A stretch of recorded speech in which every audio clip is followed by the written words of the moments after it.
What is up guys? It's another day and another vlog. For today's video guys, ay i-installan natin ng CNC side mirror itong binubuo nating Indo Concept na Click 125. Kasi guys, pag sinabing Indo Concept ay good for daily use and good for long ride.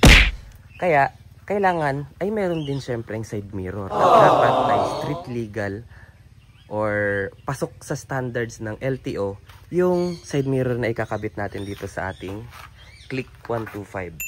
So guys, ang ikakabit pala natin dito ay itong side mirror na ito, which is CNC siya guys, at malapad yung mismong salamin niya kasi dapat ay 4 fingers ang lapad niya.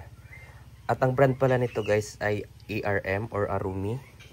At pakita ko sa inyo yung itsura niya.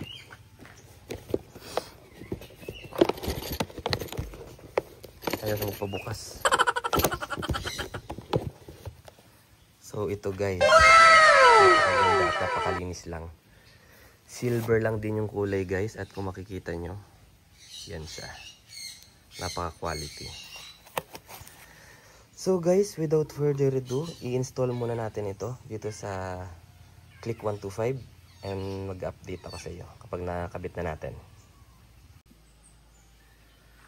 So guys, simulan na natin i-install.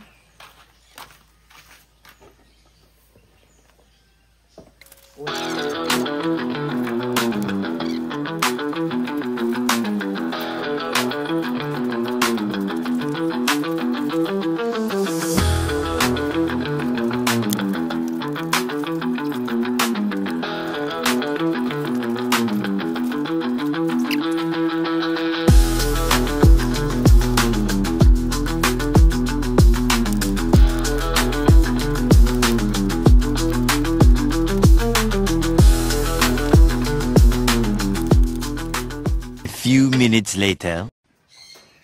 So guys, naikabit na natin yung CNC na side mirror para dito sa Click 125. So napakaganda niya at napakalinis lang. ARM nga pala ang brand nito guys. At napakalinaw din ng kanyang salamin. At pasok na pasok ito guys sa standard ng LTO. Kaya hindi to huhulihin.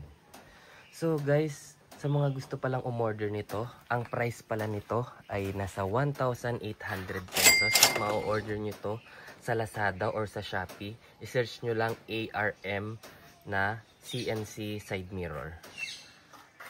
So guys, that's all for today's video.